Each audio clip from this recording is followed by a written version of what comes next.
Okay, we had the new parts come through from the factory. We'll get them on the car ahead of FP1.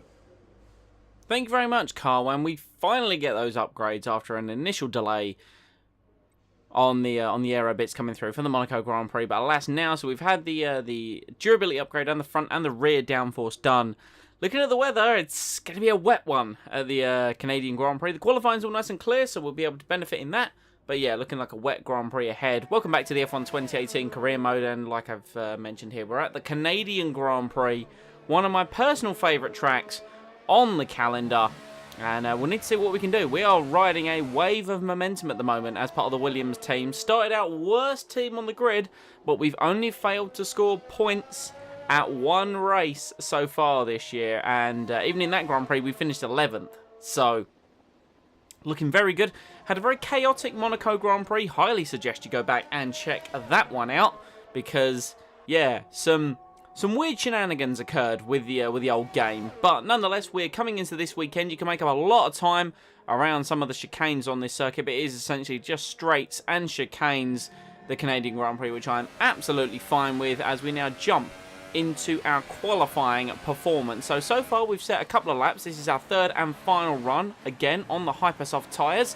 We're currently sitting in P13, which is good, but I get the feeling we can do a little bit better. And obviously, you know, a lot of the top guys still could improve. I think some haven't even run actually yet, but we're coming through the first sector there. We've lost a little bit of time coming out of the chicane, half a tenth down on our personal best, and half a second off of provisional pole time.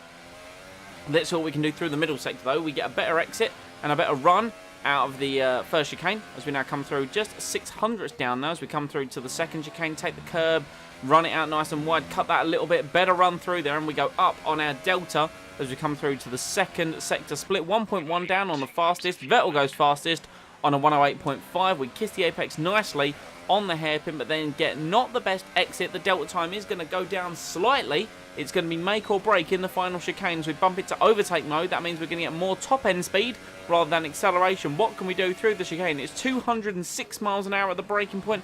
Big load of curb on the inside, and again, better exit, over a tenth up as we accelerate towards the line. What's it going to do? We stay P13 with a 1:10.2.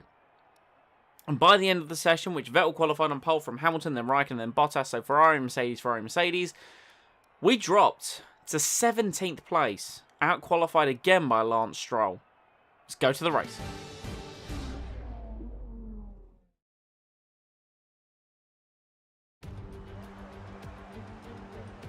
We're back once again beside the St. Lawrence River here in Montreal for the Canadian Grand Prix. The event first moved to a variant of this track back in 1978. It was won by none other than Gilles Villeneuve, the first Canadian to ever win his home race, and in whose honour the circuit would be renamed. It's a tricky circuit to tackle in wet conditions, with top speed still of critical importance down the long back straight. There are 2.7 miles and 14 corners overall on a circuit that in the dry can see average lap speeds of around 130 miles per hour. We'll be lucky to get anywhere near that today. Joining me for today's race once again is Anthony Davidson. Now I want to ask you about Brendan Hartley. As with all the drivers at this level, they have a lot of ambition, but Formula One's a daunting step up from any other series, so expectations are high right from the start. And this is something that has ended the career of many a young driver, as that leap up to Formula One proves to be too much. And I'm a bit worried that's exactly what we're seeing here.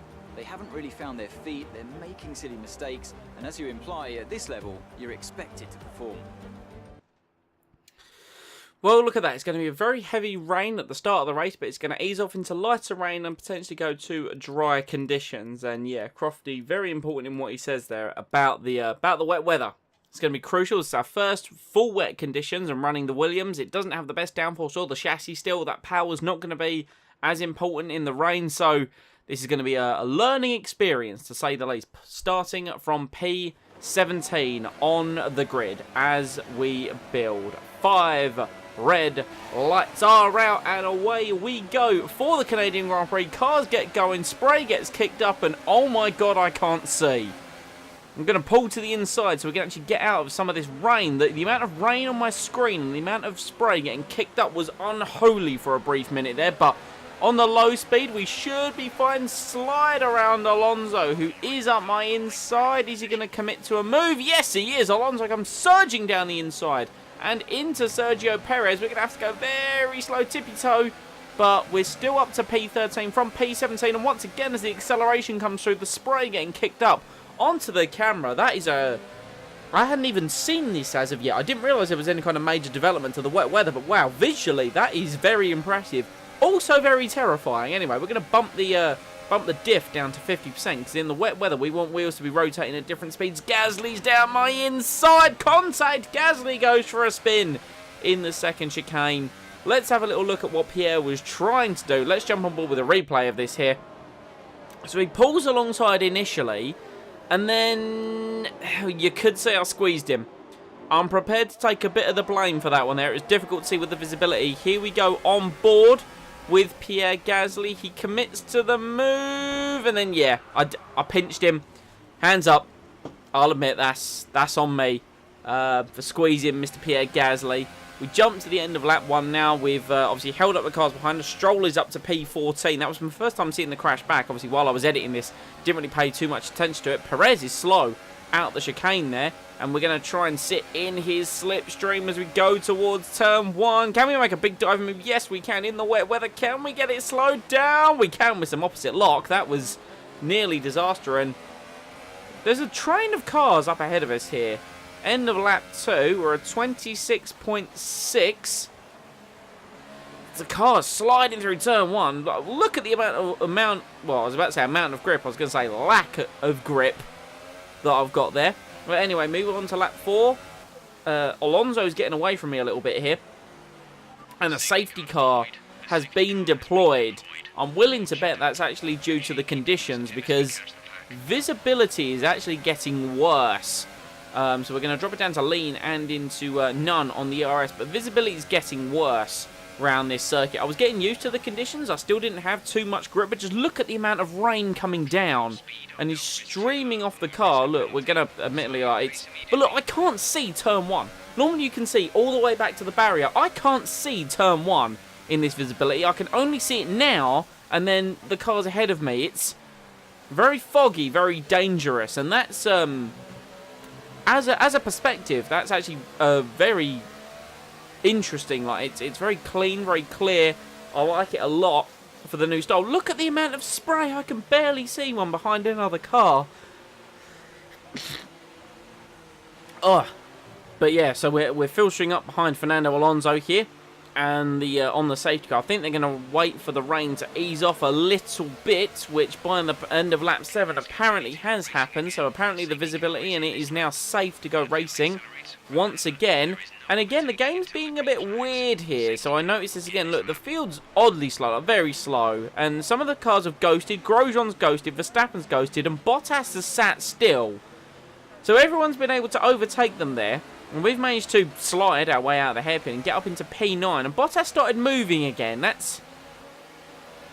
I don't know. The game's been a bit weird in this first batch of recording sessions. Since this Grand Prix, I have uninstalled and reinstalled the game. So let's see if that improves anything. But here we go.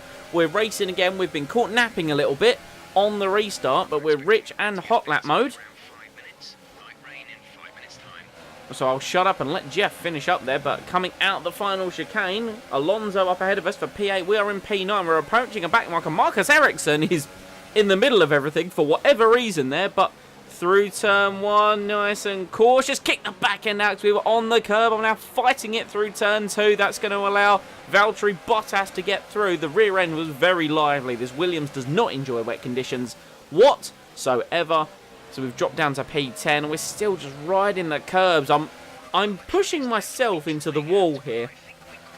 So it's now about just trying to keep up with the pack because apparently, according to Jeff, we're going to be swapping tyre compound very soon. I mean, for me personally, I still think this is going to be full wet weather for a very long time. The rain's eased off a little bit here, but I would still take this as full wet weather running. Maybe that's because I'm so conditioned to F1 2017 wet weather because I haven't seen it on 2018 too much, but sliding it out of the final corner, and we're now charging down with standard and overtake mode. We have Sergio Perez behind us in the Force India. He's going to make a move to the outside there. We're giving it everything down the straight. Now, I did crank on some downforce because I knew it was going to be wet in the race. Perez takes it nice and cautious through the chicane. I boot it out the final corner, light up the rear tyres, which are very worn. That allows Perez and then Stroll, my teammate, to get past us there as they head towards turn 1. And Lance Stroll's going to try and give it a go round the outside of Sergio Perez. I'm still battling the car through the corners. You can see it there with the subtitles. Jeff is saying that we're going to be changing tyres very soon. Again, I still disagree with him. It's going to be very wet for a while, I believe. A new strategy is available on the MFT. So here we go then. New strategy available. Is it the offer of the intermediate tyres? As I light my rears up again, they're going to offer it, and well, I'm not one to say otherwise. I'm not used to this game in the wet conditions. Usually the game will offer this if it's the right time. So we're going to take it. And due to being the first driver, I quite like this. Stroll was the lead driver. He's gone round. Because I'm the first driver, I get preferential treatment into the pit lane. Screws Stroll a little bit on the old strategy. I think this is literally the crossover point. So hopefully he doesn't lose too much time on the tyre change. But here we go. We're into the pits. Going to be swapping for the intermediate tyre with loads of other cars here. Nice stop from the Williams boys. Held slightly. 2.4. Not awful. We come out ahead of Van Dorn, but he's not got to his pit box as of yet. So he's going to be swapping over to the intermediate tyres as well. We're going to come out here in P12. Everyone behind us has swapped to tyres. Everyone's still out on the circuit ahead of us, some of which have swapped tyres. Some went round again for the wet tyre, or still on the wet tyre. So, end of lap 11. Stroll and everyone else is coming out the pit lane. Is Stroll going to run ahead of us? We dart ahead of him for now, but we still have to take turn 1, whereas Stroll gets a line fed out into turn 2. Lance Stroll remains ahead of us there on the tyres. He's jumped us, and I'm still not enjoying the circuit on this intermediate tyre. So we're going to need to keep pushing, get used to the circuit, and see what we can do in these conditions. But yeah, the car definitely still sliding around. End of lap 12 now, over the curbs. Kept it nice and straight that time, actually. Not sliding around as much on these intermediates as I got used to them. Cross the line, 23.4. So the lap times are coming to me. The circuit's coming to me a little bit. This car didn't enjoy wet weather, but intermediate weather, it appears to be getting on with a bit more. End of lap 13. Again, we're getting a bit more comfortable, extending the limits of the track a little bit more. High fuel mixture standard, 22.9. So we're into the 22s, and we're burning a bit of battery, and we're catching up to a pack of traffic led by a Haas car. So we're going to continue on into this Grand Prix. By lap 15, that pack still just ahead of us there. We're now burning fuel and burning battery, just using the curb and sliding it through. You can see again, once we get into the spray of Stroll, it does affect our visibility somewhat, but it's nowhere near as bad as it was when they had to call out the safety car. And this pack is very slow into the hairpin. I'm going to be nice and bold down the inside of both Stroll and Alonso. That's us up into P11 off of one single move, and I think that was just the AI being overly cautious, stuck in a train. No one really wanted to make a dive bomb move. We did though, but Alonso is up behind us. Is he going to try and move into the final chicane? Both cars up behind us here. Maybe Stroll is going to get past Alonso, and then the AI ahead of us are very slow out the chicane. That's Perez giving us a position. Bottas is slow as well. Can we get him on the acceleration? Rich and overtake flowing. Bottas boxed in behind Magnussen. We're going to dive it down the inside. Can we get it slowed down? No, we navigate the grass. Magnussen tries it on the outside. Can we accelerate past? We're sliding the Williams through. And thankfully, we've kept it all together due to a bold overtake. I didn't think I was going to get it slowed down. I barely did get it slowed down. But that is us up into P8 now. And the rain is just barely there. It's still visible. We're still getting a bit of spray. But now Bottas on that, or in the Mercedes, boots past us, surges past us with his superior straight line speed and superior downforce. We're going to let that one go. Bottas passed us up into 8th. We run P9, but there's still a gap back to Kevin Magnussen. He's really struggling in these conditions there. And the two Renaults well up the road there. So, you know, I said it in the last video, or the video before, I can't recall exactly which one, but Nico Hulkenberg, my arch nemesis of this career mode so far, definitely going on well. So by lap 19, Bottas has pulled a bit of a lead to us, but we are standard and high. We're sliding the car out of the chicane. Magnussen's got over his issues. He's now going to be coming back at me. We're going to come across the line. 22.6, track still improving. And it's going to be getting to dry weather before the end of this Grand Prix, as we are making a mistake. As we cut onto lap 21 here, going through the hairpin. Rain is now almost non-existent. Look, as we get on the power, sliding through the hairpin. Team radio. It looks like we'll be running on a dry track soon. Back to dry shortly. Okay, so Jeff's saying it's going to be back to dry shortly, and as you can see, we've lit up the rear tyres on multiple occasions. Magnussen is a bullet in a straight line towards the chicane. Can he get us on the outside? Answer is no. We still take it cautiously through there. Magnussen can't get through and then gets a poor exit, poor drive, isn't able to get past us. And I don't know if you noticed it, there was a bit of a glitch with the fuel. I've just seen it. We've gone from positive to negative over 2 laps. Talk about the game being a bit glitchy. This is a new one for me. DRS has been enabled, so we're coming in at the end of this lap to fit the ultra soft tyre. And obviously that's now what's being offered by Jeff. But we've gone from positive 0.6 to minus 2.2 laps of fuel. So we now need to basically run in lean for the rest of the Grand Prix if we want to carry on and make it in the points paying positions. That was frustrating. I tried rewinding, restarting, just the amount of times I tried to record this Canadian Grand Prix because of glitches.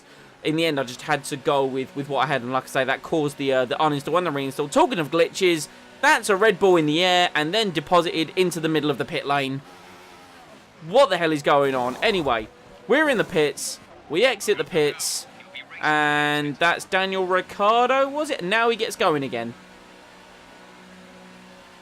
I have no words. I have no words for what's happened there. Anyway, ultra soft. Rain is still coming down, so we're going to be nice and tentative coming out the pits. And now Daniel Ricciardo is apparently the race leader. What? So we're going to need to let him through at some point very soon. I'm just going to try and keep the heat in the tyres somewhat, and I'll let him through on this next straight as we come through. I'm in lean anyway, so we're just going to drop that down, feather the throttle a little bit, let Ricciardo through. There we are. Nicely done. See you later, Daniel Ricciardo. Hopefully he can pull me along a little bit because there are going to be guys pitting. We're on into 8th place by lap 25, and it's a 16.3. That was our first lap in real anger in the dry conditions. You can see the rain has stopped. We're still running lean as well, and we're running sort of low and medium battery there. So the fuel is coming back into our favour. The problem being is I don't even know how we did it, but we've jumped Bottas. I think that was because of the Ricciardo issue, a 15.5 on that last lap. So we've jumped Bottas. He will come surging past us at some point on this final stint. But 10 laps to go in the Grand Prix. We're saving fuel because apparently we need to. I'm at a loss for words. Here comes Valtteri Bottas. There goes Valtteri Bottas. I'm not going to make that difficult for him whatsoever. He's in a different race, charging down more points as we straight line that chicane to some degree. But we didn't gain any advantage from it, so I'm fine with it. Anyway, moving on now. We get DRS off the back of Bottas. Yellow flags waving up ahead. Why are there yellow flags waving up ahead? There is a car slow on the minimap. That looks like a Red Bull. It is. It's Daniel Ricciardo using his warp alien technology to get into the lead. Has cost him because he has been struck via time paradox and is out of the Grand Prix. I don't even know what I'm talking about anymore. Anyway, end of lap 27. We are now attacking the chicane. Our fuel is coming back to us. We're back now to even on fuel. So this Williams has just sipped just tiny bits of fuel as we've gone through the race. A 14.5, so we are now committed and we can run higher fuel mixtures. Lap 29, we're up to Rich. Sergio Perez now is attacking us for 8th place down the back straight. Look at the speed the Force India has in a straight line with DRS. It's better than anything I could do.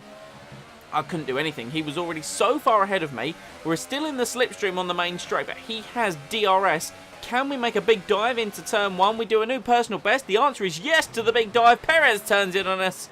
We fight him through turn 2. Perez has the inside line. We're going to try and get a better exit. We're side by side up towards the fast chicane. Perez on the outside. We're still wearing our rear tyres out, as you can see from the heads-up display. And we just keep it through. Had to navigate to the grass a little bit because we'd been squeezed by Sergio. But he was not going to let that go. We're on medium and we can only stay on medium to a less than 10% battery. Perez surges past us again. He nearly makes contact with Fernando Alonso going into the chicane. And we're going to have to turn it all down. A virtual safety car because of the ailing Alonso. So we save up a bit more fuel, save up a little bit of battery. And now we're going to have a go at Perez again. Can we try and stick with him up towards the next chicane? Is he going to leave the door open? No, we are too far back. Can't make the move on him this time around. Are we going to be able to stick with him, though, on this back straight with DRS? We were, because by the end of the hairpin, we're still within a second of Sergio Perez, and he's very slow on corner apex. Here we go. We've saved up enough battery for Rich and overtake mode, and we're going to get DRS here. So, rear wing open in the slipstream of Sergio Perez, over 200 miles an hour, down towards the chicane. It's 207 as I hit the brakes, and we just get it slowed down over the curbing. That was risky, but we get it done. Let's see a replay of the closing speed and just how narrow and tight that was to the curb. Just surged it down the inside, didn't make any adjustments under braking. That kept the car stable enough for me to be able to get away with that move. And now we come on to the end of lap 32. 3 laps left in the Grand Prix, and we're setting personal bests again, a 13.4 on the ultra soft tyres. We're up to 8th. Magnussen now is the car behind us, so Perez there has had to fall behind, or no, he has fallen behind. He's fallen behind Stroll there in 10th. A number of potential double points finish, but Magnussen surges past us there on the outside with that Ferrari power, probably running a high battery mode. Oh, we're going to dive down the inside. We're going to try, but Magnussen shut the door, and I fancied keeping my front wing there, so Magnussen's beat me on this occasion. That's fine. You don't always need to make that last ditch move, but we're going to try and keep with him through the lap and make a move back on Kevin Magnussen if possible. We're going to run rich and high, but no, we weren't able to stick with him. Vettel has won the Grand Prix, but we're going to come through the final chicane for the 35th and last time, hit the wall, but it's a double points finish. We're going to cross the line for P9 in Canada. Alright, race over. Take care of the car on the way in. Here come our winning drivers then, out onto the podium at the end of a thrilling Grand Prix. The drama and excitement are over, and it's time to let it all sink in. Congratulations to our top 3 today.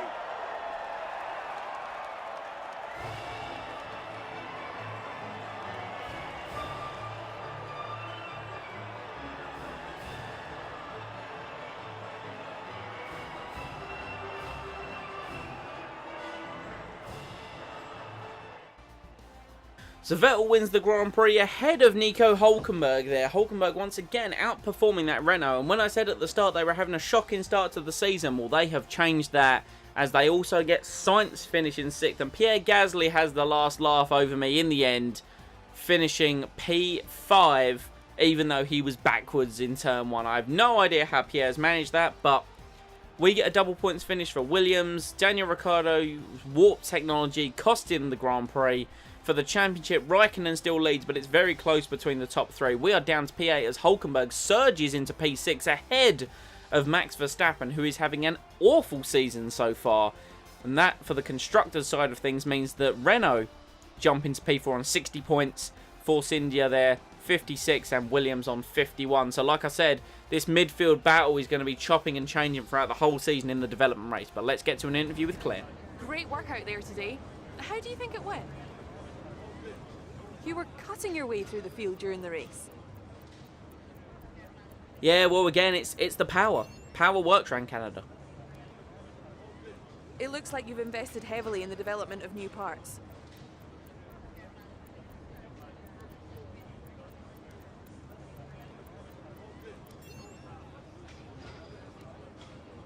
We all underestimated you, didn't we? Bit cocky with this one here, you know, I'm working on being a bit more of a showman now, so, you know, you all did, but everyone's allowed to make a mistake every once in a while.